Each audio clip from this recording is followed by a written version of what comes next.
Olá, boa noite. Como é que vocês estão?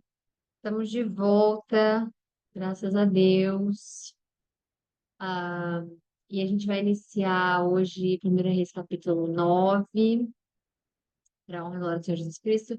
Não vai ser muito longo, não, mas bem importante, bem profundo, obviamente, como sempre, né? Vamos já iniciar, então. Ah, eu não compartilhei a tela, peraí. Compartilhar a tela.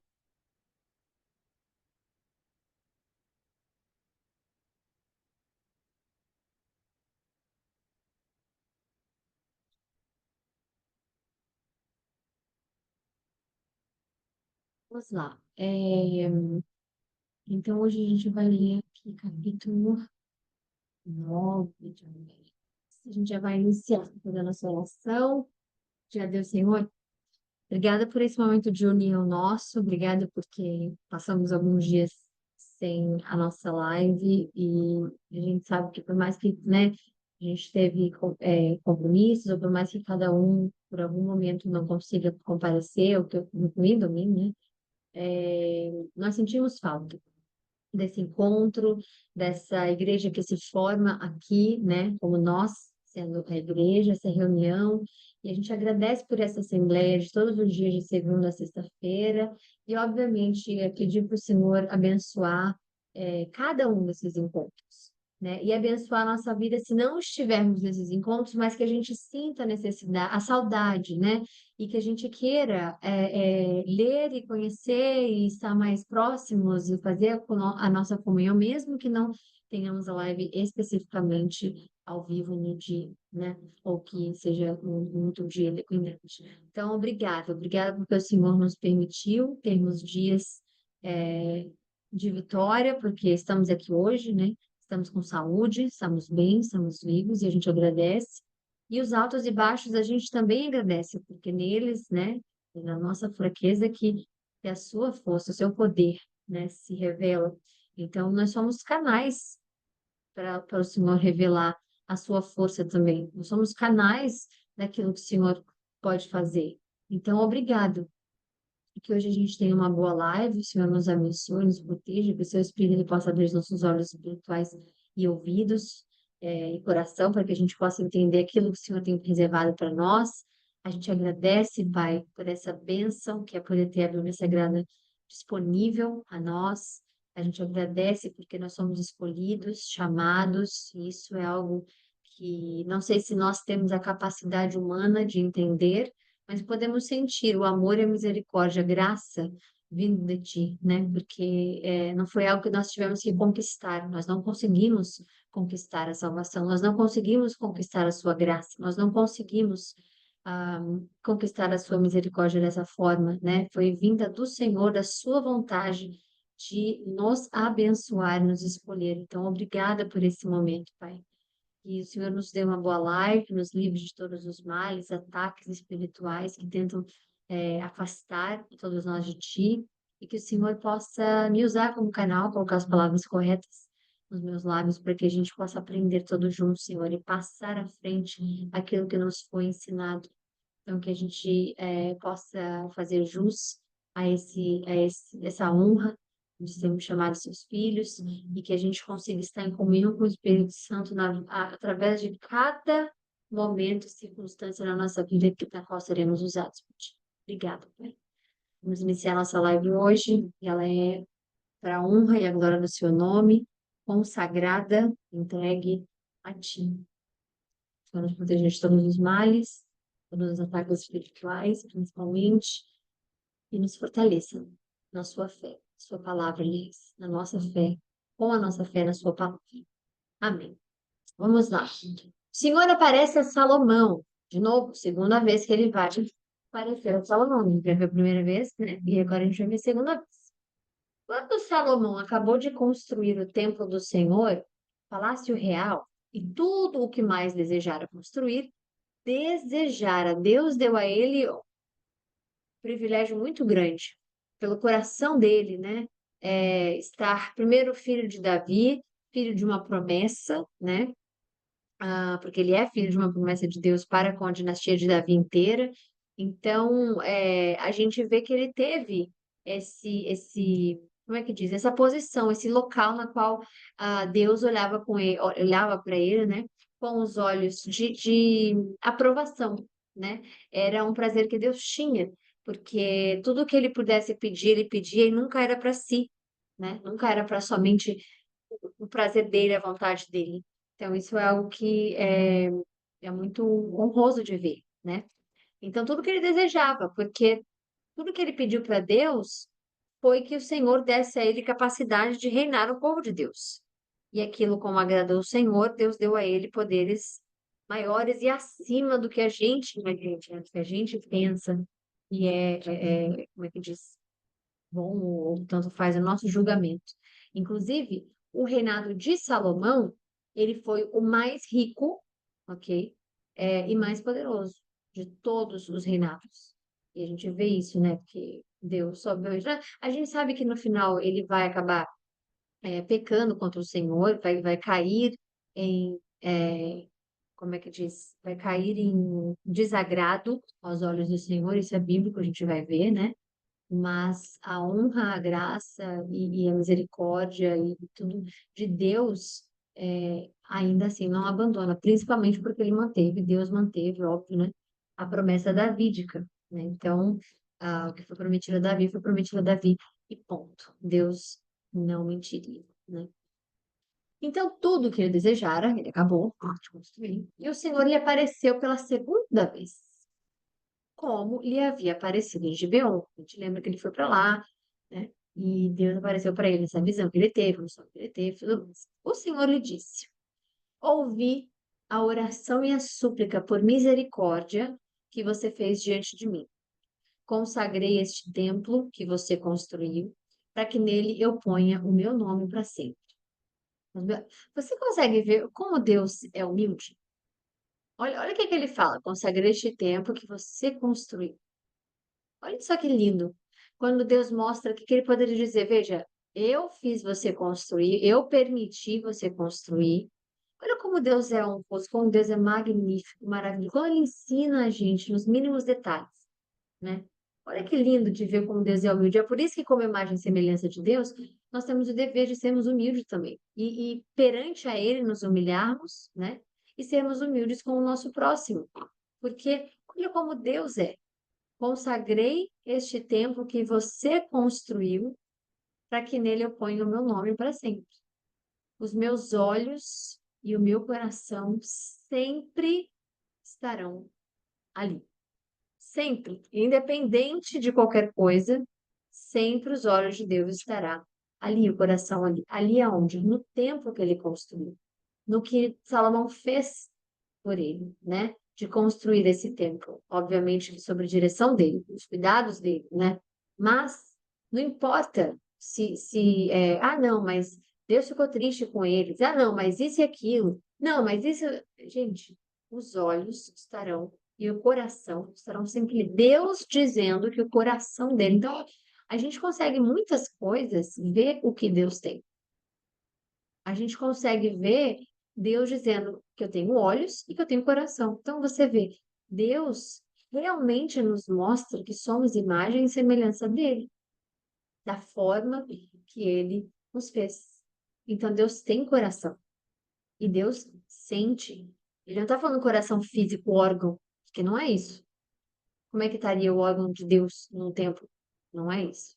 É o coração que nós conhecemos mesmo, de sentimento, né? De ser o canal para as nossas emoções, para Deus se conectar conosco. Então, é claro que a gente consegue ver muito mais do que só um versículo. Meus olhos e coração estarão sempre ali. Se você andar diante de mim, não, não. Deus tem coração. Deus tem amor dentro dele. Deus também tem justiça dentro dele, dentro desse amor. Porque o amor, ele não é só passar a mão na cabeça. O amor, ele não é só dizer sim para tudo. O amor não é só destruir a pessoa, a vida da pessoa, quando você acha que dizer não causaria isso. Pelo contrário, você está construindo algo quando você direciona a pessoa para o local correto, para a situação correta, né? Então a gente está vendo que Deus tem coração e olhos, porque ele tanto vê quanto sente, né? Se você andar diante de mim, aqui a gente inicia com uma condicional, se você andar diante de mim com integridade, integridade. Por que que Deus escolheu já essa primeira palavra para colocar para Salomão? Porque a gente sabe que o mal de Israel sempre foi idolatria, né? Essa época aqui e tudo mais. Sempre foi idolatria. Então a gente sabe que, inclusive, Salomão vai cair na idolatria, né? Por conta da mulher. A rainha da Etiópia, que vira, né, o caso amoroso dele, que ele ama ela. A gente vai ver isso mais lá na frente. Agora, aqui, a gente está vendo que Deus está falando que é para você andar diante dele com integridade. O que que é integridade? É o completo, que é o íntegro, né? Então, você ter integridade para com Deus é bíblico, você pode ver. Aqui é para ele especificamente uma condicional, que se você andar diante de mim com integridade, de coração, integridade de coração. Não adianta só, não acredito, eu vou à igreja tudo isso, mas de coração você não sei. Ou de coração você busca, como é que diz? Você busca desculpas, ou você busca maneiras de, como é que diz? De contorcer aquilo que é verdade, né? A integridade, ela vai te incomodar quando você estiver indo para um outro lado. Na época bíblica se chamava a prostituição, quando você prostituir os seus princípios, né? Então, a sua integridade, ela deve ser intacta com Deus. Absolutamente, não importa o que disserem, o que as pessoas disserem, não importa, não importa. A integridade, ela é absolutamente necessária para uma vida abençoada e santa com Deus. Deus não quer metade do que você tem. Deus não quer metade do seu coração. Deus não quer me siga nos domingos somente. Deus quer você por completo. Deus não quer você, não, mas eu já li, já entendi, já isso, já aquilo. Deus não quer pedaços, migalhas, restos, só quando der. Hoje não, amanhã. Deus não quer isso. Então, para você andar diante de Deus, a integridade. E isso a gente está falando assim. Quando a gente for ler o Novo Testamento, a gente vai ver como é que Cristo se encaixa, né? Ele sendo tudo, na verdade, mas como é que ele se encaixa no nosso modo de entender Deus Pai com Deus Filho, tá? E como estamos debaixo dessa glória, dessa graça de Deus que não foi conquistada. Existem religiões, né? Algumas vindo, né, mais antigas, assim, do Império Romano, por exemplo, e algumas religiões que dizem que você consegue a sua salvação com obras. Aí tem pessoas que rebatem, né? A pessoa dizer que não são por obras, com um versículo da Bíblia que diz que a fé sem obra, ela é em vão, é nula, né? Então, assim, nós sabemos que quando a gente chegar no Novo Testamento, a gente vai encaixar Jesus, que a gente já faz, né? De vez em quando a gente explica mais sobre como por Cristo aqui. Mas Deus, pessoa Deus, o Deus mesmo, nosso Deus, né? Ele é independente do que a gente acredita que ele só possa ser por conta de Jesus. Eles sempre estiveram juntos, Deus é Pai e Filho, Deus é Pai em Espírito, né? E Deus é Deus. Mas quando a gente vê, por exemplo, ele dizer, se você andar diante de mim com integridade, ele não está só falando, isso aqui é antes de Cristo, tá? Com Cristo você não precisa ter integridade, não. Ele jamais falaria isso. Não é isso o que significa. Porque muitas pessoas, elas leem o Antigo Testamento e falam, não, mas isso estava no Antigo Testamento, tá? Tem pessoas mesmo que realmente me chamam, falam comigo e falam, não. Então é muito conveniente para você usar o Antigo Testamento e depois você anda no Novo Testamento e você vai. E aí tem que haver uma explicação, tem que haver um discernimento espiritual, que é a única coisa que vai te separar de um caminho sem integridade com um caminho com integridade em Deus é o discernimento. É aquilo que o Espírito Santo te der com discernimento, porque o discernimento não vem do físico, vem do espiritual. Se você é maligno, se você é, né, o mundo jaz o maligno, a gente sabe disso. Se você anda com maligno, se você não gosta de Deus, se você não acredita em Deus, se você que eu digo a pessoa, né? Se a pessoa tem uma outra vida completamente, a integridade dela com Deus não é necessária. E ela vai ter um parâmetro de discernimento contrário do nosso. Porque o nosso discernimento vem do Espírito Santo, é aquilo que nos incomoda, que diz, não, todo mundo faz, não, todo mundo está fazendo, mas é só isso. Não, mas é só. Esse discernimento, ele vem do Espírito Santo. E é a sua integridade que vai bater martelo para as suas ações. Então, a sua integridade inteira, você inteiro entregue a Deus, né, é a base de seguir uma vida diante de Deus. É a fundação, é o fundamento, aliás, é o fundamento daquilo. Sem integridade, não se tem como, não existe como andar completamente com Deus. Não existe. Ou é íntegro ou não é. Porque o mal, ele vai sempre te tentar a fazer o que é errado, a fazer o que é prazeroso para você, o que é bom aos seus olhos, como a gente já viu inúmeras vezes o que os olhos são capazes de nos fazer, né?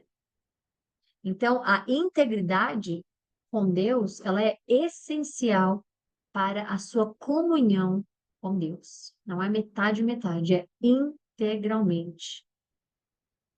E é, tem até um testemunho pessoal que aconteceu também, não comigo especificamente, mas com uma pessoa próxima, que essa pessoa foi convidada para uma festa numa igreja X, e a pessoa não se sentiu bem de ir nessa festa. E a pessoa sentiu no coração dela que não deveria fazer. E tudo o que alertou a pessoa, né, é, foi a integridade que proporciona, através do Espírito Santo, algo que só ele tem, que é o discernimento. Então, a pessoa teve o discernimento de entender, não, isso não alegraria a Deus. E é isso o que faz a integridade, é você estar conectado inteiramente. Ah, mas aí a pessoa então não vai pecar nunca, ela não vai Todos nós somos pecadores. E a palavra diz: não há um que não peque. Nós já lemos isso, inclusive. Não há um que não peque. Agora, o discernimento, ele vai te empoderar para que você consiga estar com Deus integralmente. Então, aí você vai saber se ir em outras religiões, fazer tatuagem, cortar cabelo, vestir calça, vestir saia, vestir... É isso que vai te dar, o discernimento no Espírito Santo é quem vai te dar a resposta do que é o correto e o que não é o correto, porque ele sabe o que é o correto e o que é o incorreto. E você aprende com ele o que é o correto e o que é o incorreto. Então, o que ele está dizendo para Salomão aqui é que se o seu coração estiver em comunhão comigo integralmente, né? E ele fala do coração aqui. Então, se você. Porque a cabeça não vai, a nossa cabeça não vai, né? E Jesus fala: o corpo, ele não vai seguir o que o espírito quer, né? Quando Deus fala que a carne está. O espírito está pronto, a carne está pronta, o espírito não. Eu disse, não, acho que o espírito está pronto e a carne não. Jesus está dizendo ali para gente: você está pronto, mas não completamente ainda, né? Ele fala para Pedro. Então, o coração, ele precisa estar aqui, porque principalmente que a palavra diz que o coração ele é enganoso. Então, se ele é enganoso, significa que ele é corrompível. Mas tá aí, Deus fala que é do coração que sai a resposta para a vida. Mas aí Deus também fala para não confiar no coração? Não entendi. O que Deus diz é: do seu coração vai sair todas as respostas da sua vida, porque é onde ele se conecta com você, no Espírito Santo. Porém, o seu coração é corrompível. E se ele for corrompível, o que subentende-se é que você tem a capacidade de ser enganado pelo seu coração. Então, é por isso que alguns relacionamentos, algumas coisas da nossa vida, a gente vai com o coração e depois quebra a cara. É por isso que a gente age, às vezes, com o coração sem colocar o racional no lugar. E sem colocar também um discernimento, só vai pelo coração, pelo que eu estou sentindo, pelo que eu estou.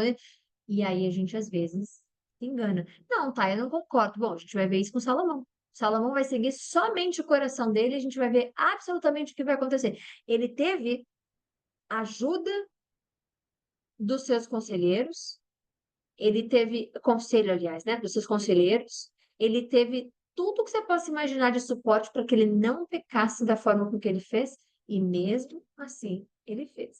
Então, é importante entender o versículo 4, né, de forma que a sua integridade e de forma com que a sua entrega a Deus íntegra, obviamente, vai te proporcionar com que o Espírito Santo te dê o discernimento, que é o que vai complementar a sua integridade.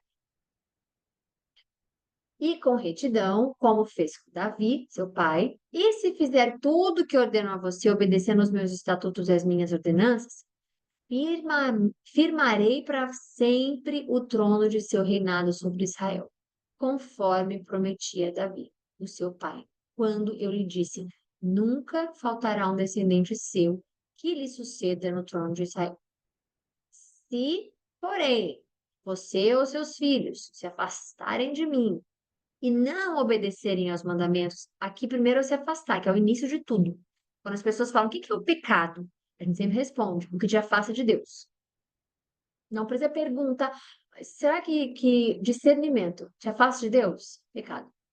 Te aproxima de Deus? Só tem duas respostas, ou te aproxima ou te afasta. Não tem como estar no meio. Então você vai ver, isso aqui me afasta de Deus, isso aqui me aproxima de Deus. Esse relacionamento me afasta de Deus, esse relacionamento me aproxima de Deus. Tanto faz, de Deus, me aproxima de Deus. Me afasta de Deus, me aproxima de Deus. E por aí, vai. E não obedecerem aos mandamentos e aos estatutos que lhe dei, e prestarem culto a outros deuses e adorá-los, desarraigarei Israel da terra que lhes dei, e lançarei para longe da minha presença esse templo que consagrei ao meu nome. Israel se tornará, então, provérbio e objeto de zombaria entre todos os povos. Embora este templo seja agora imponente, todos os que passarem por ele ficarão espantados, zombarão e perguntarão: por que que o Senhor fez uma coisa dessa a essa terra e a este templo? A resposta será: porque abandonaram o Senhor, seu Deus, que tirou seus antepassados do Egito, que se apegaram a outros deuses, adorando-os e prestando-lhes culto. Por isso, o Senhor trouxe sobre eles toda essa desgraça. Depois de 20 anos, durante os quais Salomão construiu os dois edifícios, o templo e o seu palácio, né, real, o rei Salomão deu 20 cidades da Galileia e Irão, rei de Tiro, a Irão, desculpa, rei de Tiro, pois Irão lhe havia fornecido toda a madeira de cedro e de junípero e o ouro que ele desejou. A gente já viu, né? A gente já viu que ele ajudou Salomão, tudo mais, ele queria comida naquela época, alimento, e foi assim que foi feita essa trading que eles tinham, essa troca que eles tiveram. Quando este veio de Tiro para ver as cidades que Salomão lhe dera, não gostou. Que cidades são essas que tu me deste, meu irmão? Chamou as terras de Cabu, ou a semelhança à palavra que significa inútil. Então, Cabu, a palavra significaria, né, do hebraico, ela significava bom para nada. Tipo assim, vocês já viram esse ditado às vezes que tem assim, obrigado por nada? É tipo isso, basicamente. Não seria bom para nada. Arão tinha enviado ao rei 120 talentos de ouro. O rei Salomão impôs trabalhos forçados para que se construísse o templo do Senhor, seu próprio palácio, o Nilo, ou o aterro, né? O muro de Jerusalém, bem como Azor, Megido e Gezer. E o faraó, rei do Egito, havia atacado e conquistado Gezer.